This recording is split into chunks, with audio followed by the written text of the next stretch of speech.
So it looks like the crisis in Burma is escalating.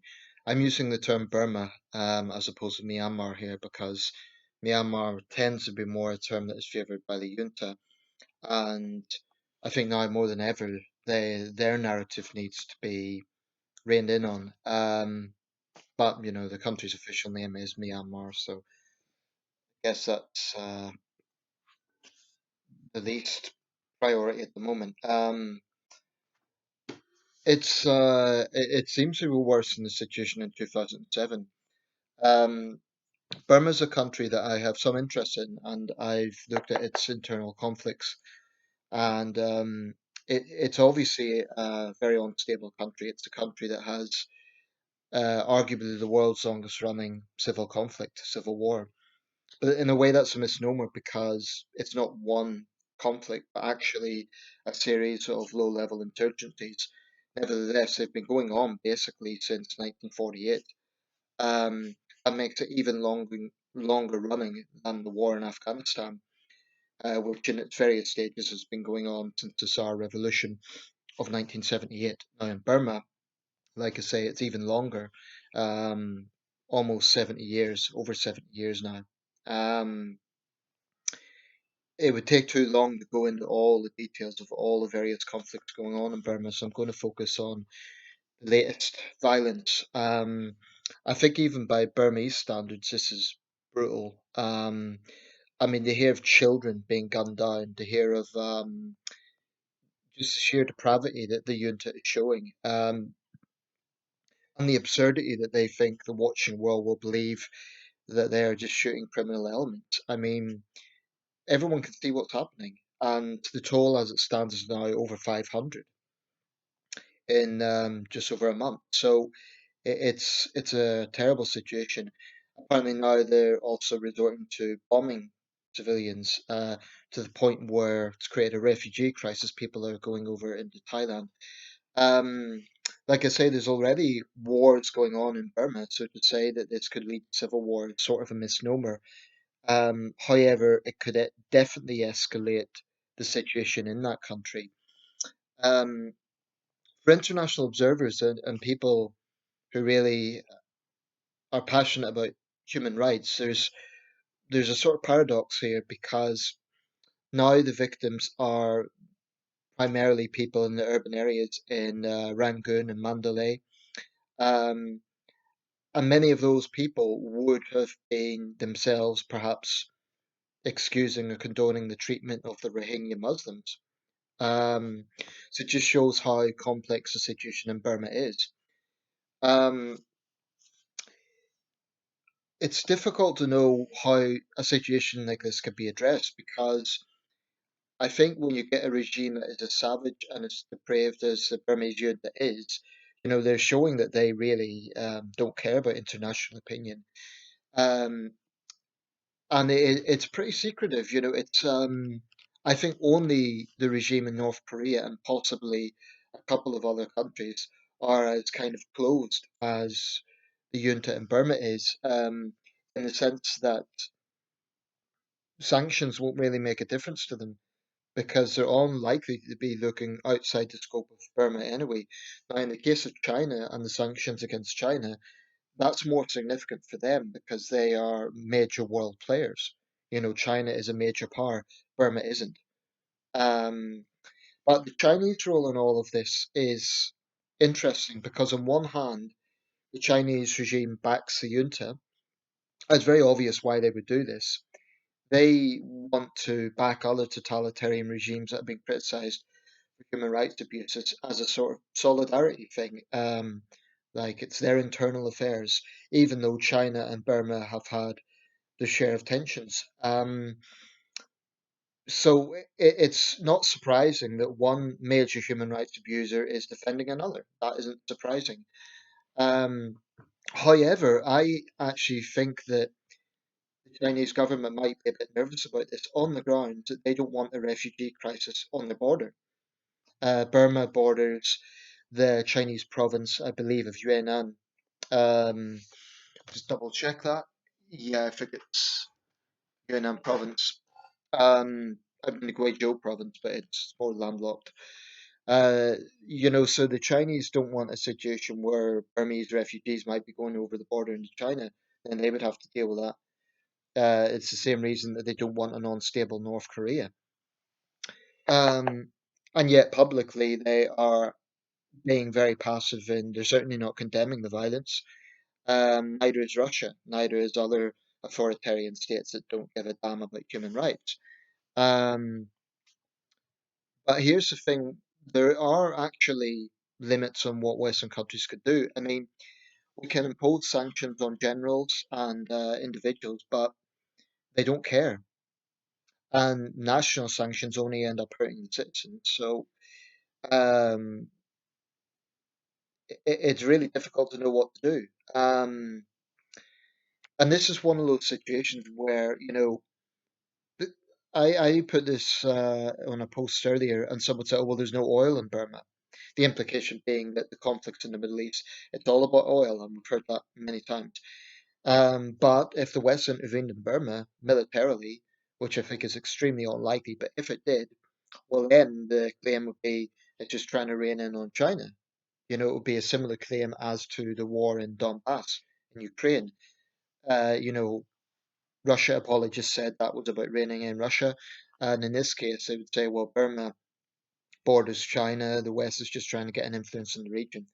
I think in these sort of political crises, there's always various layers to be looked at. Recently, I bought a book on eBay. Now, I think its publication was about 10 years ago, so it's certainly not covering the recent events. Um, this is the book. Burma, A Nation at the Crossroads, and the author is Benedict Rogers. Now, I know Benedict not very well. I'm connected with him. I've spoken to him numerous times. He came to my attention from his remonstration, or rather, the remonstration that he was in. He was remonstrated against, I should say, by a Chinese journalist. She was really just working for CGTM, which is a mouthpiece of the state, actually famously got into a tirade. This is Kong Ling Lin, I'm referring to at a human rights conference in Birmingham.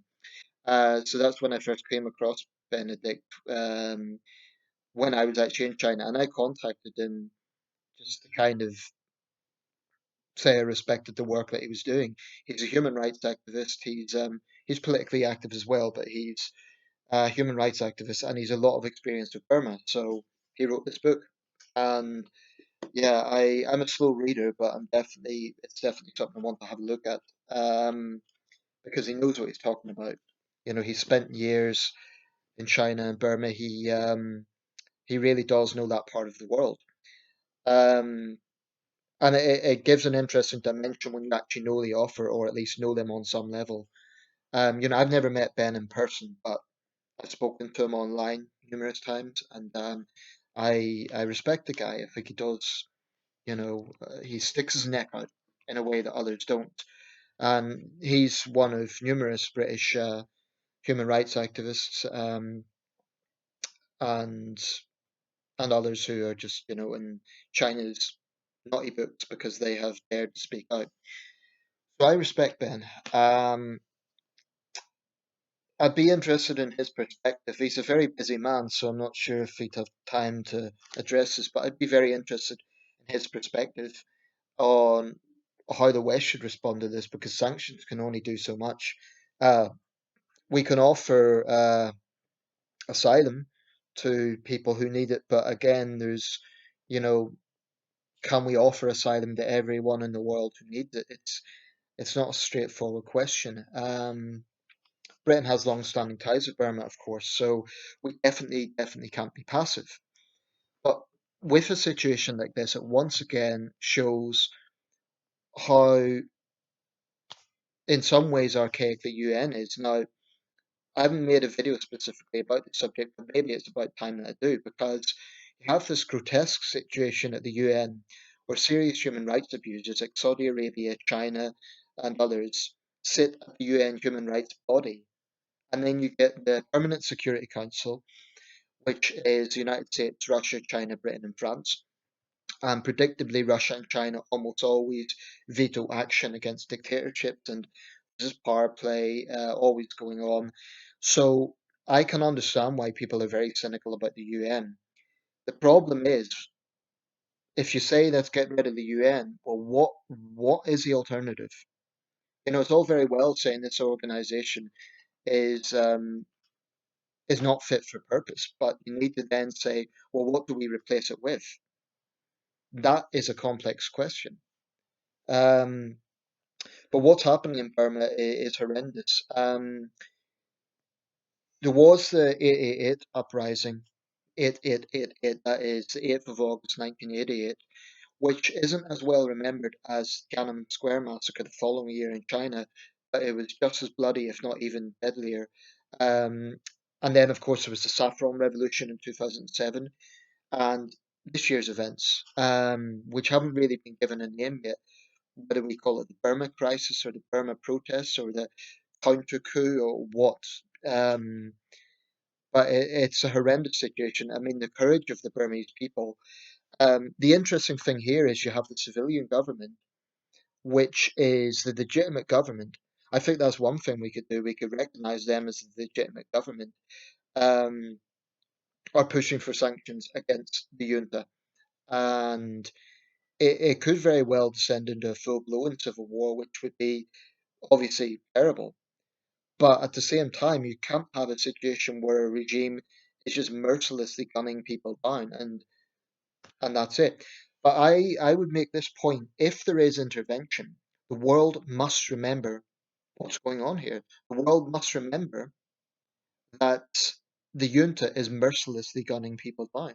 Because if there's intervention, years down the line, people say, "Oh, well, the West got involved. The West started a war there," because that's what's happened in Syria.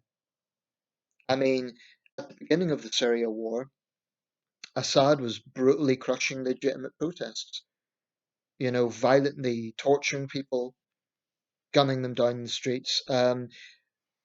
Those protests in 2011, that was not an Islamist uprising.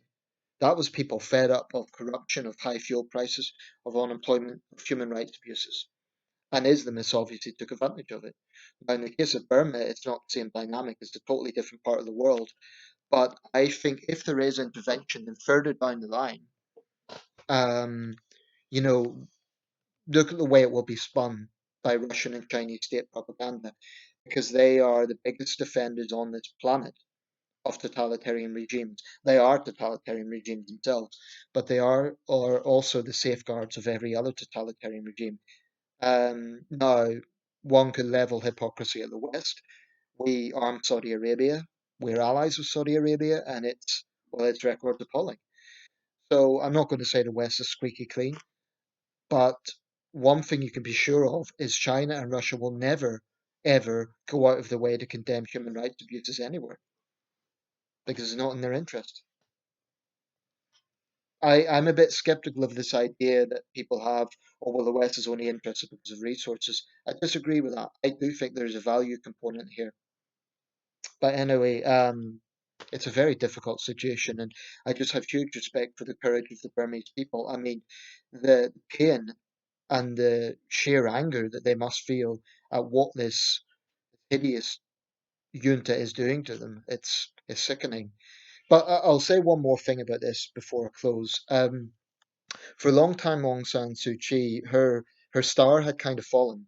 It was very much a fall from grace from someone who was widely admired as a human rights icon to sort of being seen as basically a puppet of the junta and an apologist for genocide. I do think that maybe some Western critics of Aung San Suu Kyi were a bit too fast to condemn her because this situation perhaps showed that she was quite shackled. In the end of the day, she's a politician and she has to be politically realistic. So, that sort of image of Aung San Suu Kyi, the human rights icon, would have been, well, she should have unreservedly condemned what's happening with the Rohingya. But, it was a fine balancing act of power in that regime. Now, it may well be that they've once again put her under house arrest and, that the real Aung San Suu Kyi emerges. I don't know. I also think we need to be cautious about not idolizing any individual. Um, it may well be that um, this is a weak point of hers that she wasn't as outspoken as she should have been. But I also think it's a case of maybe her hands were tied to an extent, and maybe Western critics underestimated just how shackling the position. I mean, she was in a position of power as state councillor, but there was always a power dynamic with the military there. And I think Western critics of Aung San Suu Kyi maybe underestimated the difficulty of the position that she was in. I don't know. I don't know. Um, but it's a terrible situation, and I just hope it doesn't send into all out civil war.